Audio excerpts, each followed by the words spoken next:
noches, tome su lugar, por favor.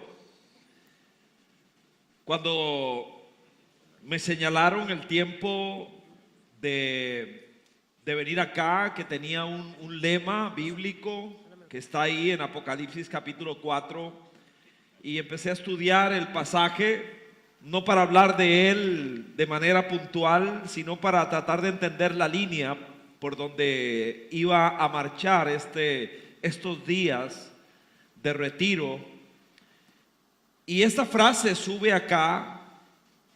Empecé a tratar de responder a la pregunta y cuál era la idea de Dios, qué es lo que Él esperaba que sus servidores pudiéramos saber de aquel momento. Así que empecé a subdividirlo en varias palabras. La primera palabra es de la que voy a predicar hoy. Hoy voy a hablar del trono de Dios, amparado en Isaías capítulo 6, en los primeros 8 versos, porque creo que la experiencia de sube acá es una experiencia de revelación. Hay cosas que nosotros necesitamos saber. Hay cosas que Dios quiere revelarnos a nosotros. Y cuando el Señor nos invita a subir, porque es su invitación, es un milagro poder estar allí donde el cielo se abre. Y nosotros urgimos como servidores de Dios asumir, vivir, masticar, consumirnos en las cosas que Dios quiere revelarnos a nosotros. En Isaías capítulo 6, un pasaje ampliamente conocido, le toca ahora a Isaías en un tiempo de crisis subir. Es un momento de gran incertidumbre porque, como usted bien sabe, el rey se murió. Y ahora hay un enorme signo de pregunta: ¿qué sigue? ¿Qué sigue aquí? ¿Qué vamos a vivir? ¿Qué nos va a tocar ahora? Así que Isaías, en el tiempo de crisis, él sube y él empieza a describir lo que vivió allá. Y empieza a hablar del trono de Dios. Y quiero concentrarme en el verso 3 de Isaías capítulo 6. Porque ahí en ese capítulo, en ese verso en particular, uno se da cuenta de que él es testigo de una expresión de adoración de quienes conocen mejor al Señor que cualquier otro. Los que revolotean alrededor del trono de Dios son capaces de discernir, por ser seres angelicales y de vivir allá. Nosotros nos divide una inmensidad de cosas del trono de Dios y del que está sentado en el trono. Así que quisiera dedicar los minutos que me toca dirigirme a ustedes para hablar de los 3 conceptos que le son revelados a Isaías y que nosotros urgimos también conocer, reconocer, masticar, vivir, adentrarnos en ellos, porque son tan profundos que no nos alcanzará la vida para terminar de entenderlos. Dice el verso 3 de esta manera: y esos seres angelicales se decían el uno al otro: Santo, Santo, Santo es el Señor Todopoderoso, toda la tierra está llena de su gloria. La gran mayoría de nosotros recuerda con emotividad la frase: aquí estoy, mándeme a mí, yo voy. Yo no creo que Isaías haya podido responder con esa fuerza, porque él entra por la puerta de la incertidumbre al trono de Dios. Él viene cargado, viene mal, viene abatido. ¿Qué va a pasar conmigo? ¿Qué va a pasar con mi nación? ¿Qué va a pasar con mi familia? Pero al final de este verso 8 levanta la mano y dice: yo no sé si otro va a ir, yo sí voy a ir. Mándeme a mí. Ahí hay certeza, ahí hay convicción, ahí hay fuerza, ahí hay anhelo, hay deseo. ¿Qué pasó? Revelación de trono. Una revelación de primera mano de quién es el que estaba preguntando: ¿quién va a ir por mí? ¿Quién lo va a hacer por mí? Y creo que nosotros los que tenemos el oficio más hermoso de esta tierra de servir al Rey Jesucristo, nosotros tenemos que refrescar nuestra vocación recordando a quien nosotros servimos. El ministerio de Isaías fue un ministerio longevo, largo como pocos, atravesó varios reinados, fue un ministerio profundo, supo dibujar a Cristo siglos antes y tuvo un ministerio altamente fructífero. ¿Por qué? ¿Por qué? Por su aceptación de la invitación de sube aquí. Así que oro una vez más y le pido a Dios que nos dirija en la aventura de su palabra. Señor, una vez más, tu palabra y tu espíritu nos encomendamos. Rogamos que tu presencia valide el esfuerzo de quienes desde lejos o cerca sacan tiempo para estar en este lugar. Que cada palabra predicada, hablada, que cada adoración, que cada oración, que cada conversación valide el por qué estamos aquí. Que nuestro corazón sea tierra fértil. En el nombre de Jesucristo confiamos en ti, Señor. Amén. Inicio. Lo primero que quiero destacar del trono, de esta revelación de trono, es que Isaías se enfrenta a la gloria de Dios. Y quiero mencionar estas cosas, pero hacer un énfasis más bien en la reacción que debería haber cada vez que nosotros conocemos algo de Dios. Isaías conoce la gloria de Dios, la experimenta, la vive. Ya no es un dibujo de escuela dominical para él, no es un trazado teológico de seminario, ya ahora es una experiencia personal, es una vivencia que lo atraviesa de lado a lado. Toda la tierra está llena de su gloria. Escucha eso, pero ahora lo vive. Creo que de la enorme lista de reacciones que deben provocar cuando nosotros experimentamos, vivimos la gloria de Dios, rescato tres y las menciono. Una de ellas es la adoración. La gloria de Dios provoca adoración verdadera y genuina. La gloria de Dios no se puede impostar, no se puede fabricar. Es algo que surge cuando realmente está invitado a una fiesta y el corazón sensible es capaz de percibirlo.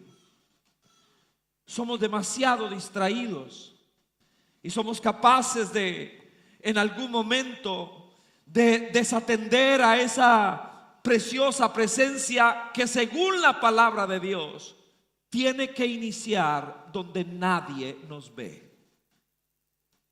En ese lugar al que fuimos invitados con una promesa poderosa: yo recompenso en público al que lo vive donde nadie ve. Nuestros más sublimes tiempos de adoración tienen que ser a solas. Esa experiencia con Dios.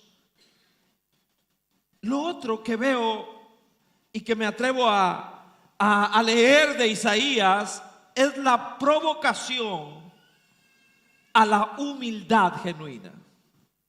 Cada uno de nosotros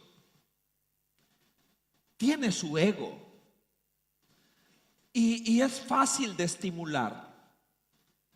Necesitamos un par de palmadas, salir en alguna fotografía, que alguien diga algo bueno de nosotros, ver de alguna manera florecer un ministerio y nuestro ego empieza a verse alimentado y de un momento a otro se nos olvida que somos básicamente igual que aquel borrico en el que Jesús se montó para entrar a Jerusalén, y que los aplausos no son para nosotros, le pertenecen todos a Él.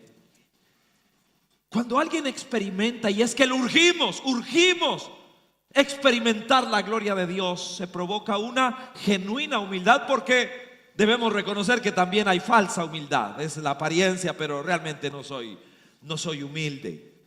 Y eso nos pasa una factura terrible, porque apenas el orgullo empieza a carcomer nuestra vida, nuestro ministerio, la cuenta regresiva inicia. 10, 9, 8. La cuenta regresiva de Proverbios, que antes del quebrantamiento es la altivez de espíritu. Es solo cuestión de tiempo para que nos explote en la cara. Durante muchos años estuvimos involucrados en el movimiento. Me tocó venir a Argentina con un misionero que estuvo sirviendo acá muchos años, llamado Bruce Sider, que trabajaba con deporte y cristianismo, así que, y evangelismo particularmente. Y entonces estuve en varios congresos donde habían personas involucradas en el deporte para convertirlo en una herramienta evangelística. Muy interesante el proceso. Y me acuerdo que en uno de los congresos a los que asistí había un personaje magnético, porque era un jugador de la NBA de apellido Rollinger. Jugaba para los Rockets, recién retirado, jugaba para los Rockets de Houston. Él jugaba a centro, cuando en ese tiempo eran clásicos los centros en la NBA. Y todo el mundo quería estar con él, todo el mundo quería sacarse una foto con él. Pero no eran tiempos sencillos para sacarse una fotografía, porque no era el tiempo del celular, era el tiempo de la cámara de rollo. Y entonces me tocó el turno a mí, y me saqué la anhelada fotografía con Rollinger, centro de los Rockets de Houston, de 2 metros 25 centímetros de altura. Así que cuando mi amigo reveló la foto y viene y me dice: Ricky, mira, aquí estás con Rollinger, yo nunca había sido tan consciente de mi 1,70 m hasta que me saqué una foto con un tipo que medía 2 metros 25. Le tenía abrazado el trasero, era así, era frustrante el trasero, y él me tenía la mano así como si yo fuera un niño de escuela. Qué impresión cuando vi aquella foto. Creo que más a menudo tú y yo necesitamos tomarnos una foto con Dios,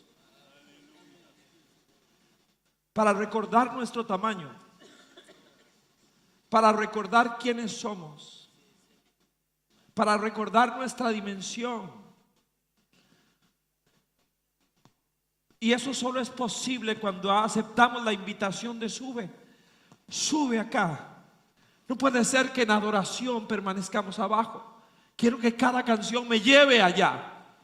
Quiero que el trono me permita experimentar su grandeza, para que fluya una humildad genuina que no da espacio para ninguna otra cosa, porque somos conscientes de quiénes somos nosotros, de cuál es nuestra dimensión. Y cuando alguien experimenta el trono, invariablemente se convierte en un hombre y en una mujer de excelencia. No hay forma de estar delante de Él y continuar siendo mediocre. No hay forma. Es incompatible.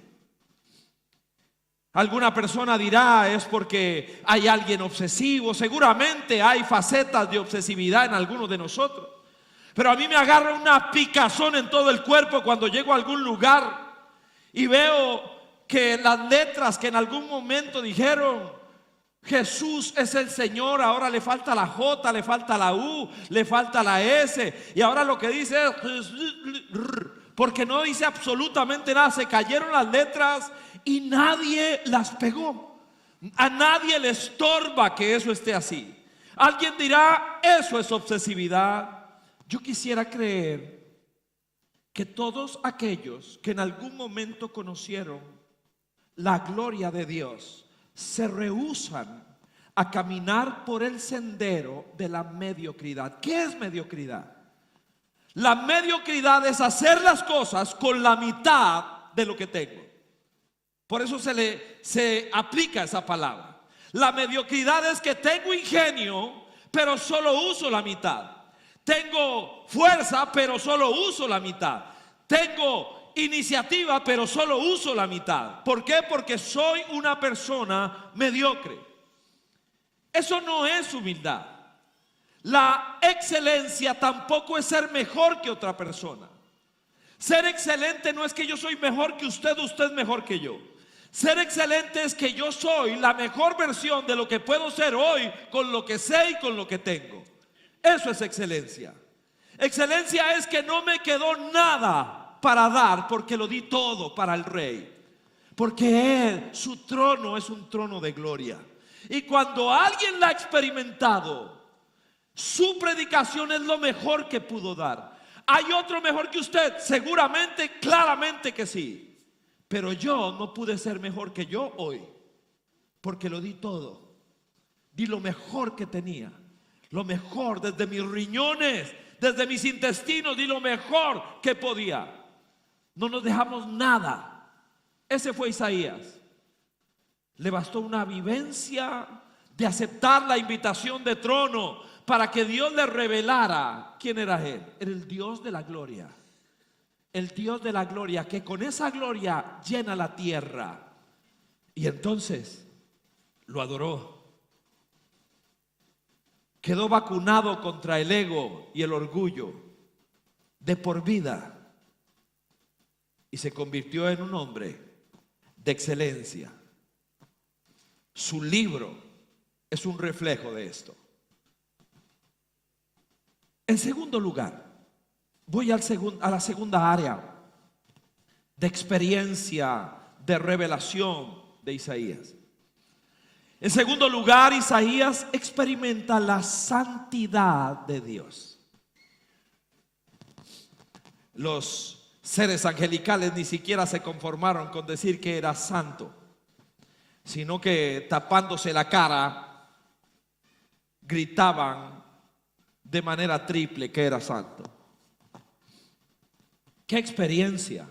Usted y yo sabemos bien que Isaías reacciona a aquella vivencia extraordinaria, megatónica, reacciona de una manera impresionante. Él sabe ahora, es consciente de su maldad, de su boca, de su sociedad, de su familia. Él es consciente, porque ahora queda expuesto a la santidad de Dios. Esto provoca temor. Él grita: voy a morir. Ahora tenemos que andar con cuidado, porque el peor de los callos no lo tenemos en nuestros pies o en nuestras manos. El peor callo de un ser humano es aquí, en su corazón. Y un callo es piel muerta sobre piel muerta sobre piel muerta. Y necesitamos entender que cuando la piel muerta sobre piel muerta y piel muerta recibe un toque, no siente. Se vuelve insensible. Es un callo. Y no percibimos. Y entonces nuestro corazón, con razón, la orden es: guárdalo de manera celosa.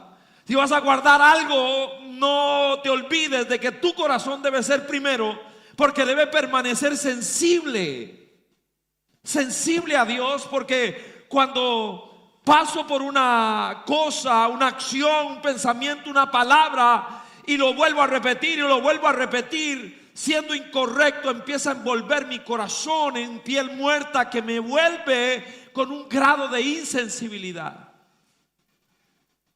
Y eso es peligrosísimo, sumamente peligroso. Y tengo que aprender, entonces empiezo a decir que algo es malo, no por convicción, sino porque me lo imagino, porque no logro sentir lo que debería sentir.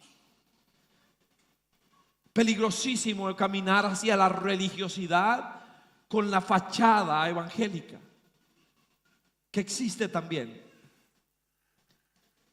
Me acuerdo cuando alguien me obligó a hacerme preguntas sobre lo que creo, sobre la liturgia de la comunidad de la que soy pastor.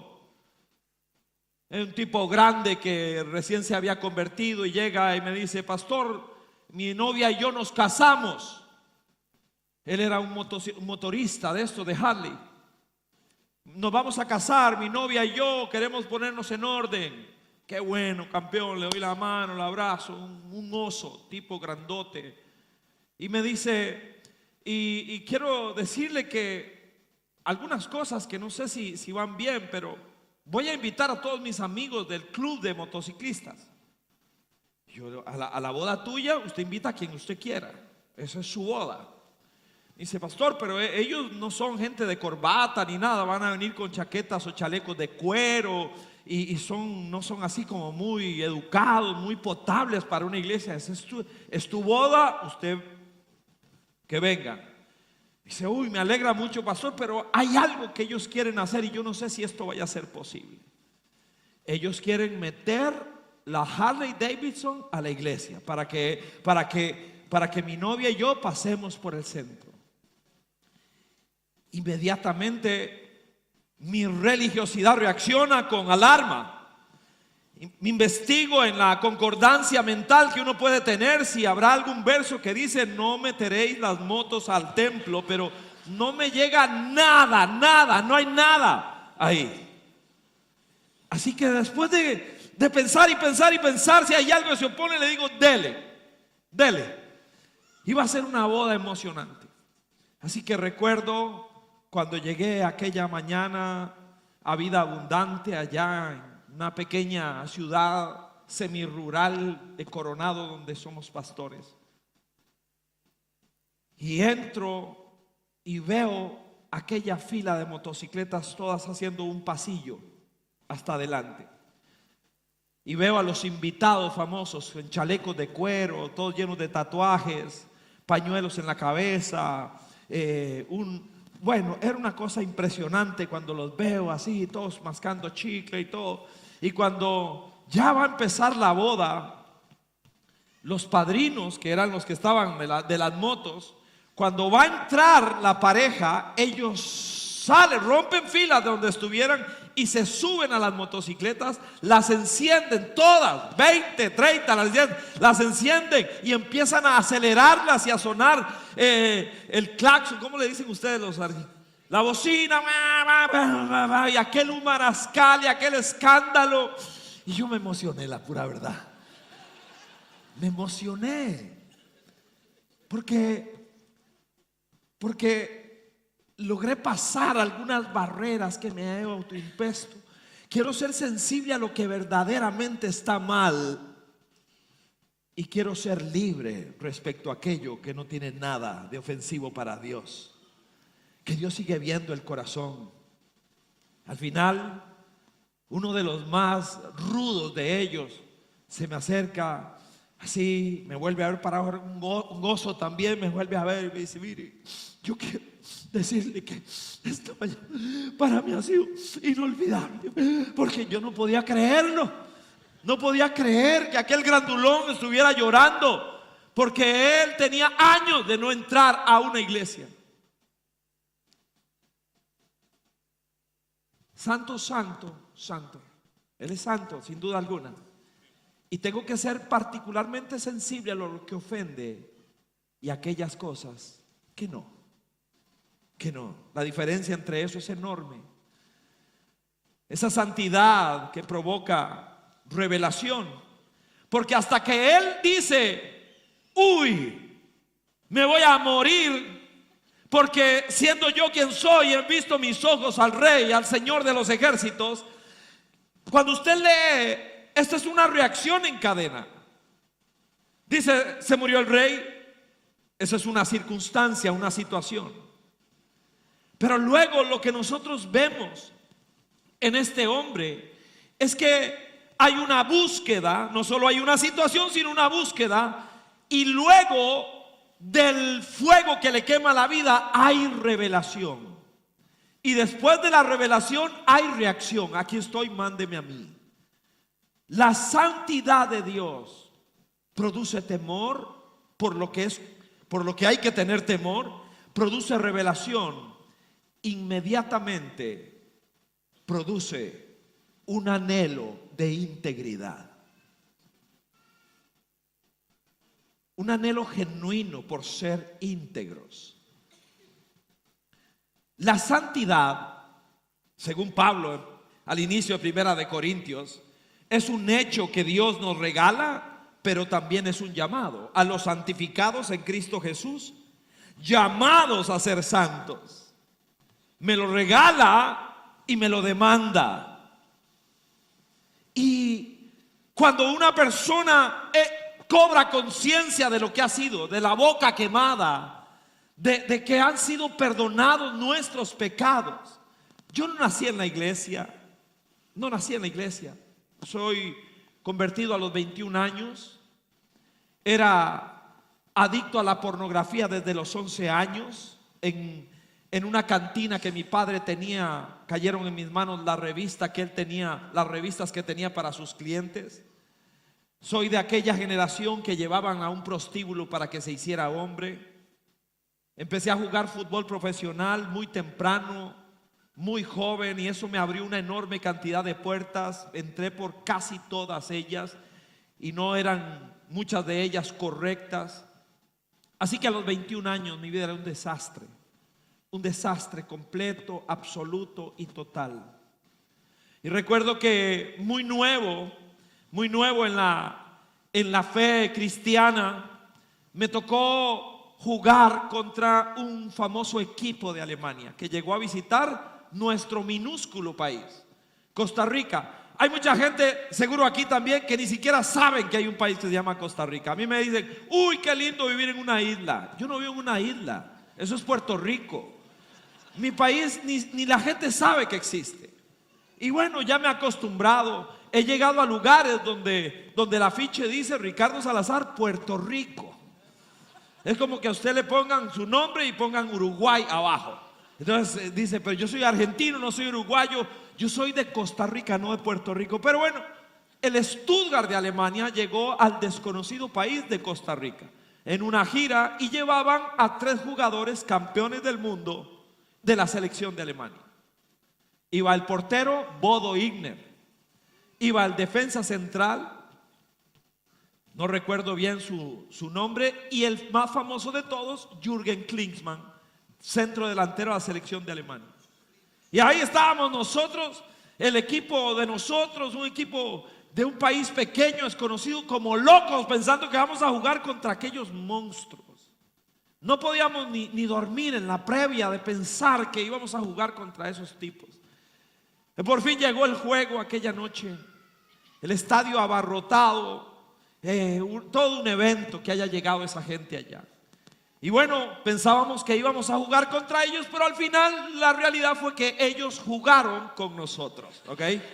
Nos pasearon por toda la cancha, nos metieron como 4, si no me equivoco, y caminando. Cuando el juego termina, Jürgen Klinsmann queda al lado mío. Yo era defensa lateral y Klinsmann era delantero. Y cuando el árbitro pita, ya yo quedo a la par de aquel famoso jugador. Y en eso, me acuerdo, los jugadores cambian camisa. Los jugadores cambian de camisa. Esta es la mía. Y quedó a la par mía Klinsmann. Entonces yo le toco el codo, que era lo que tenía más cerca, así le toco el codo a Klinsmann. Y le hago al alemán que si cambiamos, que si cambiamos su camisa y mi camisa, le hago así, con una ilusión de niño. Y entonces él me vuelve a ver. Mire, era un juego de pretemporada, así que la camisa que estábamos usando era la que habíamos usado buena parte del año anterior. No son los tiempos de ahora que cambian la camisa como nada, sino que estaba mona, decimos en Costa Rica, estaba desteñida, estaba ajada, estaba fea. Para colmo, el patrocinador de aquel año era una marca de calzoncillos. Era marca de calzoncillo Olimpo. Era una cosa terrible. ¿Cómo va a patrocinarte un calzoncillo? Una cosa terrible. Pero bueno, Olimpo todo el año. Así que yo estoy con ilusión, digo a este, y la camisa de ese tipo era perfecta. Adidas, roja con blanco. Escribí un artículo sobre este evento en algún momento. Puse la foto de Klinsmann y la foto de en ese tiempo mía. Y recuerdo que el alemán me vuelve a ver y casi que lo veía. Él quiso, él lo intentó, pero no había negocio. ¿Qué será Olimpo? Se habrá preguntado, ¿qué será Olimpo? ¿Qué es esa camisa tan fea? Tan hecha a pedazos, o sea, no puede ser. Y la camisa de él era un trofeo de guerra. Entonces él me hace así el ademán de que no. Así que me doy media vuelta, yo no presto mucha atención a esto. Salgo de la cancha, entro al camerino y me siento. Y mientras me estoy quitando los zapatos, sin darle mucha, estoy todavía caliente, sin darle mucha atención al evento, en ese instante es de esas veces, nuevo en la fe, que puedo registrar sin haber oído una voz que Dios me habló. Me dijo, fue un concepto completo. Ricky, tú no viniste, yo vine. Ricky, tú no me dijiste cambiemos, yo te dije, dame tu ropa sucia, inmunda, yo me la quiero poner y quiero quitarme mi ropa blanca y pura y quiero ponértela a ti. Y lo viví, yo la viví. Así que ahí sentado en el camerino, bajo mi rostro, empiezo a llorar en gratitud. Rolando Villalobos, el 10 del equipo, estaba sentado a la par mía, y donde me ve llorando, me pone la mano encima y me dice, Ricardo, no es para tanto. Él pensó que estaba llorando por la golera que nos habían dado, por la paliza que nos habían dado. Yo, ¿qué le iba a explicar a él? Nada más. Disfruté mi momento allí. Sube acá, dijo el Dios, suba. Necesitamos experimentar su gloria y necesitamos experimentar su santidad para poder decir de verdad, aquí estoy, mándeme a mí, yo lo hago. Y por último, el último concepto que trazo es este. Isaías fue testigo de la autoridad, del poder de Dios. Los seres angelicales en su canción decían, es el Señor todopoderoso. Todopoderoso. Yo me pregunto cómo nosotros podríamos hacer lo que hacemos. ¿Cómo podríamos enfrentar lo que nos toca enfrentar? Los gigantes que nos toca enfrentar. ¿Cómo podemos anhelar, conquistar, ser discípulos de Caleb, de Josué, de Moisés? ¿Cómo podríamos seguir los pasos de Pedro, de Pablo, si nosotros no sabemos, no hemos experimentado al poderoso Dios al que nosotros servimos? Morimos en el camino. No hay posibilidad. Jugaríamos a la iglesia, pero no podemos caminar como Dios quiere que camine si yo no sé cuán poderoso es el Dios al que yo sirvo. Por eso nos dice, suba, porque quiero mostrarte quién soy yo. Quiero que sepas quién soy yo, para que hables sabiendo que yo estoy detrás tuyo, para que puedas poner los zapatos en alguna parte y sepas en nombre de quién lo estás haciendo, para que puedas enfrentar, para que no te amedrentes por cualquier cosa que esté ocurriendo a tu alrededor. Provoca fe. Él dice, aquí estoy, mándeme a mí. Provoca fe y valor, provoca obediencia. Nuestra comunidad de fe ha hecho misiones en Cuba por muchos años. Trabajamos en ese amado país y sufrido también, como muchos de nuestros pueblos. Y allá nos hemos invertido por muchos años. Muchos de los héroes de la fe que tengo en mi lista personal son cubanos. Uno de ellos se llama Osmani Sosa, jugador de béisbol de la selección de Cuba, que hizo su propio equipo para evangelizar por la isla, con peloteros, con beisbolistas muy reconocidos cristianos, y viajan por la isla jugando béisbol y predicando el evangelio. Una de las cosas que me llamó la atención es que en su espalda no tienen su nombre, sino que tienen versículos.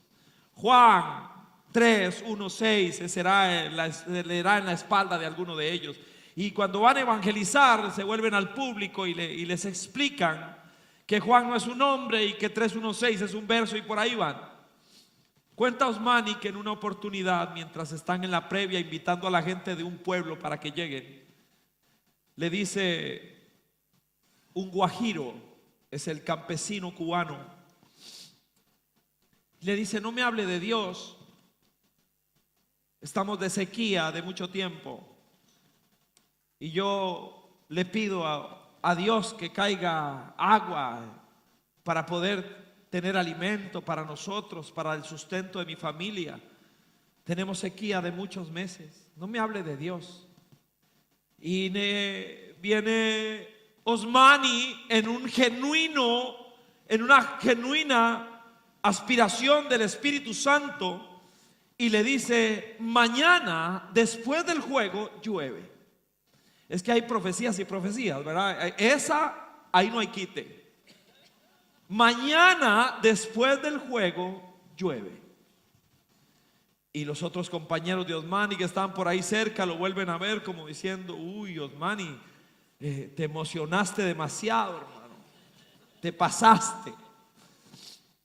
Juegan, normalmente apaleaban al otro equipo, son jugadores de un nivel altísimo. Luego evangelizan y luego el guajiro estaba por ahí viéndolo. Y Osmani, yo creo que hay momentos en que somos empujados por Dios a algunas circunstancias que nos obligan a depender. Y Osmani, como en los tiempos de Elías, levantó las manos y dijo: Dios, lúzcase en este pequeño pueblo. A los minutos un aguacero empezó a caer en aquel pueblo. La gente salía, brincaba, gritaba. Era una fiesta en aquel pueblo por la lluvia que estaba cayendo, y particularmente aquellos que estaban de testigos de lo que había acontecido ahí. En la noche, la iglesia pequeña, los templos son pequeños en Cuba para los que conocen, estaba abarrotada por dentro y por fuera. Y Osmani está predicando y recibe otra palabra de Dios, legítima, genuina. Dios ha visitado a este pueblo, dice Osmani, nos ha visitado.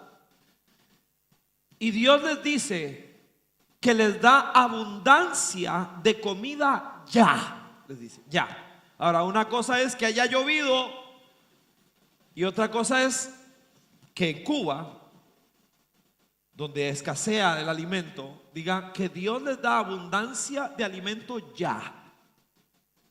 Y queda el tema como en silencio, porque la gente se queda: ¿cómo va a haber abundancia? En Cuba no hay abundancia y ya de alimento. Así que termina la reunión, besos, abrazos. Osmani toma su autobús y se van a la siguiente estación. Unos días después llama el pastor de la iglesia a Osmani y le dice: Osmani, quiero contarte lo que aconteció. El tren que pasa con el abastecimiento atravesando la isla y pasa por nuestro pueblo se descarriló en el pueblo de nosotros. Se volcó, los sacos de arroz, de maíz, de frijoles, de todo quedaron ahí. Ahora, por si no sabe, bueno, en Costa Rica pasa eso y en 10 minutos no hay ni un grano de arroz ahí. Allá se vuelca un camión con bananos y queda eso pelado en cuestión de segundos. En Cuba no. Ahí la gente salió y vio todo aquello tirado. Salieron las autoridades del pueblo y después de revisar qué podían hacer, declararon que era irrecuperable y le dieron libertad al pueblo para que puedan tomar lo que quisieran. Abundancia de alimento ya. Yo creo que nosotros tenemos que saber la clase de Dios al que nosotros servimos. ¿Quién es el que está no solo detrás, sino delante de nosotros? ¿Quién es el que camina con nosotros? La autoridad de ese Dios.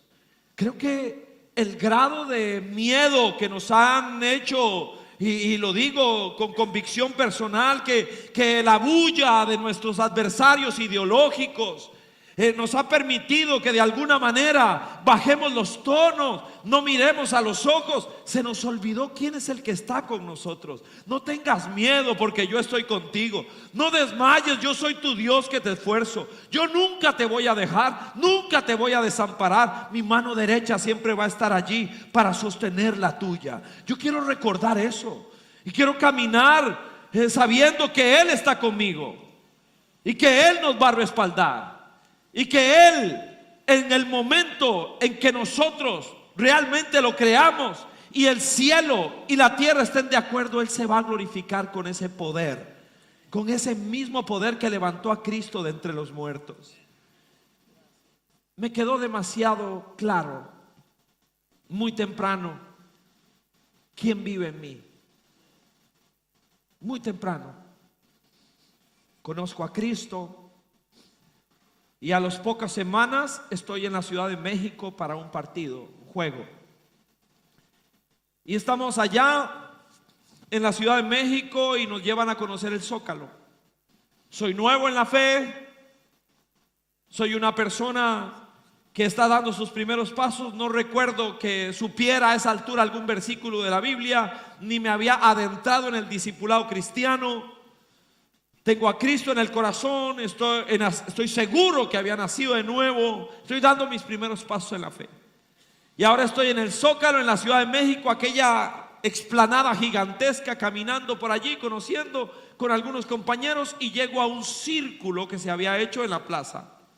Y me asomo y lo que había allí era una divina, una mujer que estaba sentada en un enorme banco allí, la tenían... Le ponían una capucha encima y luego una cinta encima de los ojos, y tenía 2 o 3 ayudantes. Estoy hablándole de finales, principios del año 82 o finales del 81.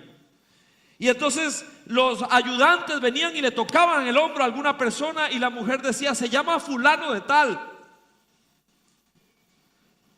Y luego le sacaban la identidad y decían: el número es este, una enorme cantidad de números. Luego sacaban algún billete de su billetera y ella recitaba la serie del billete. Era una bruja adivina real, ejerciendo lo que hoy entiendo, un espíritu de adivinación real ahí. Era impactante lo que estaba pasando. Y luego de que le adivinaba algunas cosas como su nombre, su número de cédula, la serie de los billetes, lo que fuera, le decía algunas cosas a esa persona. Decía: usted esto, usted lo otro, aquí, allá, esto, lo otro. Y yo estaba impactado. No conozco la Biblia, yo no sé que eso a Dios no le gusta. Así que cuando vienen ofreciéndose para que les adivine a alguien, yo levanto la mano para que me adivine a mí. Yo quería que me adivinara algo. Trae un naipe ahora a uno de sus ayudantes. Y cuando yo levanto la mano y me extiendo y me impongo sobre los otros que querían, el ayudante me extiende el fajo de naipes. Y donde yo voy a agarrar el naipe, la mujer empieza a gritar: ¡ah! Una cosa horrible, ¡ah! Una cosa espantosa. Y todos quedan petrificados. Y empieza a decir: me estorbas, lárgate de aquí, no te quiero, me estorbas. y yo pienso, qué mala suerte la mía, en el momento en que ya me iba a adivinar algo la señora, y ahora y alguien le estorba a esta señora. Los ayudantes están mal, están perplejos. Se calla la señora y me la vuelven a ofrecer el manojo de naipe para que se adivinara cuál carta había sacado yo, y esto y lo otro, y se repite la escena, gritos y gritos, y echa, váyase, no te quiero, me estorbas, y concluye con esto: de todas maneras, se te hizo tarde, te están llamando del autobús. Y en efecto, el tiempo había corrido muy rápido, nos pasamos de la hora unos compañeros para estar en el autobús. En eso escucho que me están silbando, Ricky, y me asusto, me olvido de aquello, me olvido. Después, cuando empiezo a conocer la fe cristiana y empiezo a leer la palabra de Dios, el Espíritu Santo me recordó lo que había pasado ahí. No me sé un verso, nunca he ido a un curso de guerra espiritual, no andaba aceite de la unción en la bolsa de atrás, nada. Y aquel bebé en Dios impidió que aquella mujer pudiera trabajar en paz. Es más grande el que está en nosotros que el que está en el mundo. Es más grande, sin duda alguna, nuestro Señor.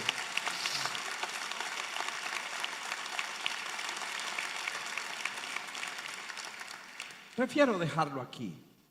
Póngase de pie, por favor. Póngase de pie.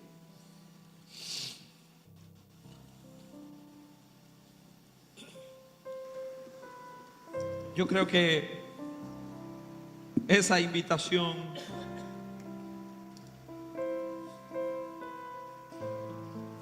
permanece abierta para estar con Él,